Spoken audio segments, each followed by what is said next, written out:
Hello YouTube, this is Kathy, and this is Monday, June 2nd, 2014, and this is officially my day 7 of Optifast.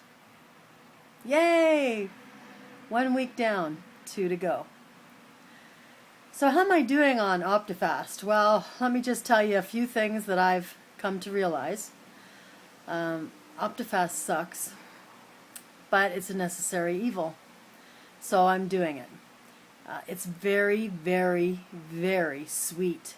And I'm not a sweet lover, as you might have heard in my past videos. So it's really difficult to, at the beginning of my last video I showed you a lot of sweeteners and syrups that I was, all lined up ready to put in there. And, Optifast is already sweet enough. So if you add any of those syrups, you're just dooming yourself to an unpalatable, gagging, can't do it. So here's what I've done. The vanilla Optifast, you try to space them out every 4 hours. So I'm not working right now, so to be honest with you, I get up around anywhere between 9 and 10 in the morning. So I have the vanilla one when I first get up. I put a little bit of raspberry extract into it. It seems to be the only one that makes it not seem as sweet as it is. It doesn't add any sweetness to it either, just the raspberry flavor. I put in my ice, I blend it all up, and it's not as palatable as it was in that first video because after about day 3, you're choking it back. You just want to get it over with. It's so sweet. And you wish you could have like mashed potatoes or something that has a nice, I don't know, savory flavor, So I choke that back, and then probably around, I don't know, 1 or 2, I'll make a chocolate one, but I won't make it with all the water it's supposed to have. I'll put 4 or 5 tablespoons of water in it and turn it into a pudding, a very thick pudding.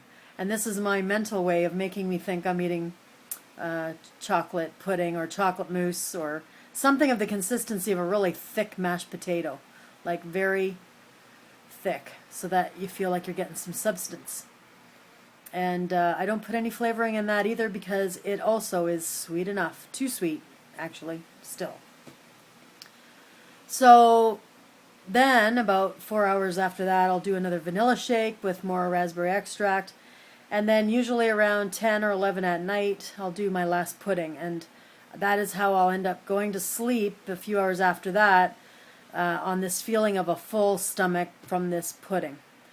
Now in between all those shakes, I'll have a cup of chicken broth or a sugar-free popsicle or a sugar-free Jell-O. Now the sugar-free popsicle and Jell-O are sweet as well, even though they're sugar-free. And so my entire day is spent gagging on sweetness and wishing that I could have something savory, which is, I guess that's good. That's where the chicken broth comes in, but man cannot survive on broth alone, people. So I'm doing it, but it's killing me. Well, okay, it's not killing me, but mentally it's very distressing. And if it wasn't for that pudding idea, I don't know where I'd be, because that pudding has saved me. So pre-ops out there, if you're hearing what I'm saying, remember that pudding, especially the chocolate. Vanilla does not work well as a pudding. I don't know why, but vanilla is so sweet.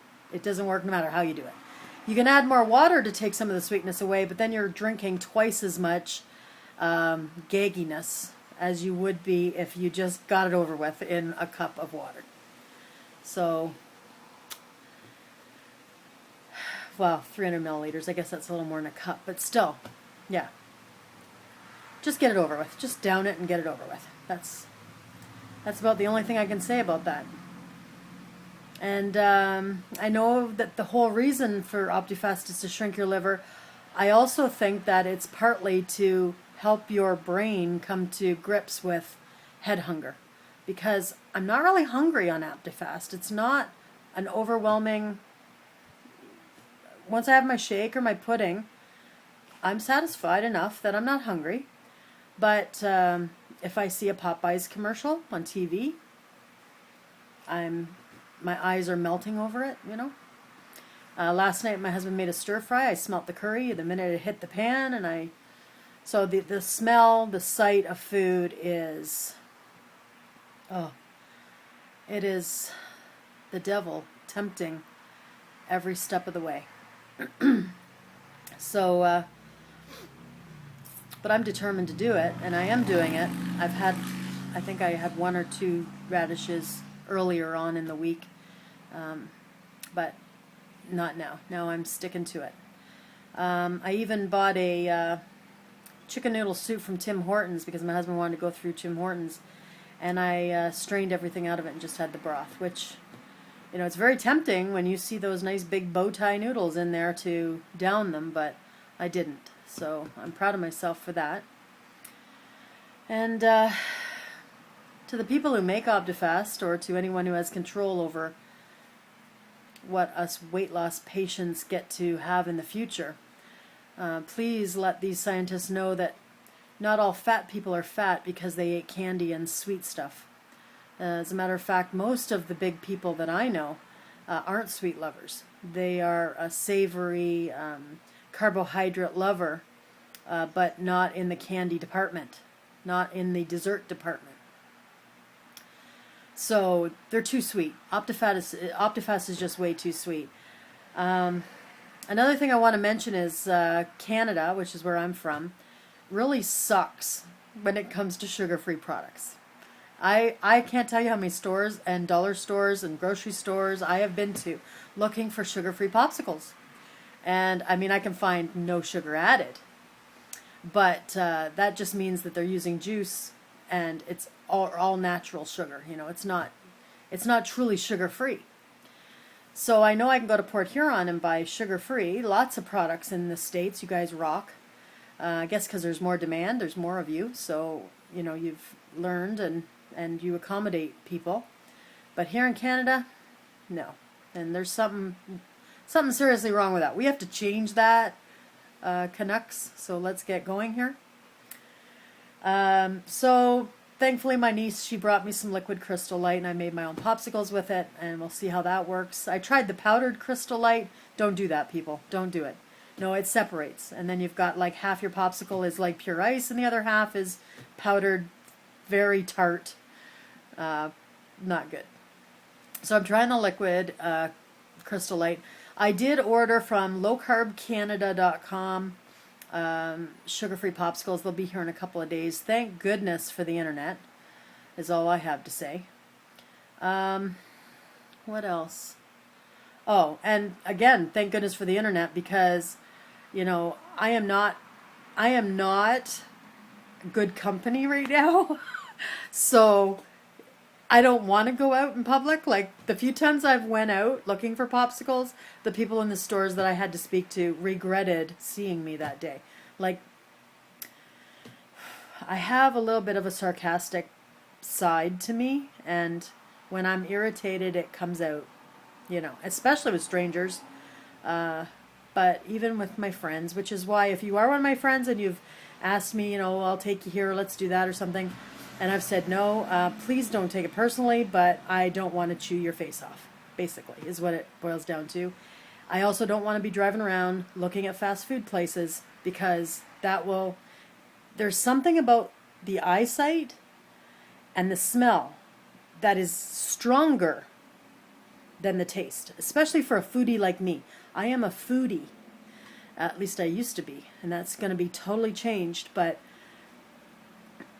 the look and the smell of something was just as important as the taste.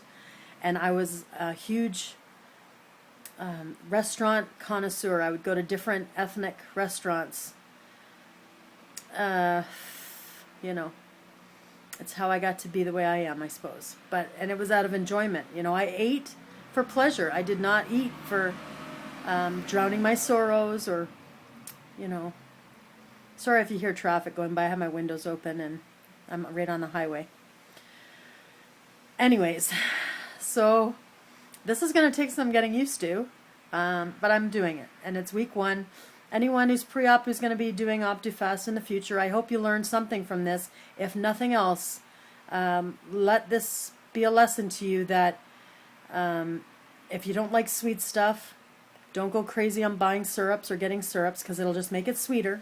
Try to find something that'll tame it down. If maybe almond extract, I haven't tried that yet, or something that will bring down the sweetness. And also make your chocolate into pudding with less water, and avoid sights and smells of food if you're like me. So my dogs aren't too happy with me either, by the way, because, you know, my husband and I, we have 2 dogs, and every time we would have dinner, there was always leftovers, because of course you got the mountain of food and then you can't eat it all, so you give a quarter of it away to the dogs, and, you know, they're not getting fed like they used to, and they're kind of looking at me at the end of my pudding going, how come you're not giving me anything? So they're not happy, but oh, maybe they could stand to lose a little weight too, right? Anyways, so I guess that's about it. My rant is over. Sugar-free popsicles, yes, Canada, let's get a move on here. And 2 more weeks to go. And then at least I'll be able to have something of substance. You know, even a cream-strained soup right now would be better than just clear broth. And I'm just constantly thinking this in my mind. It will always improve. Every single day after surgery, I'll have a little bit something different, a little bit. Variety is the spice of life. Really, it is. So if you have any comments or questions about Optifast, if you're pre-op and you'd like to know something, you know, just let me know below. And in the meantime, I'll check up with y'all in about another week or so. I had to go back to using my iPhone camera because my computer, it doesn't keep in sync with my speaking. I don't know why. It's either I have a very slow internet connection or my camera is slow. I'm not sure. Settings. I'm not a techie person like I pretend to be. Anyway, have a great week, everybody, and I hope to talk to you all in a week, and we'll be week 2 under my belt, going on to week 3. I can only take a day at a time right now, so to think that far ahead kind of makes me panicky. So, yeah, here's to tomorrow. Talk to you later. Bye-bye.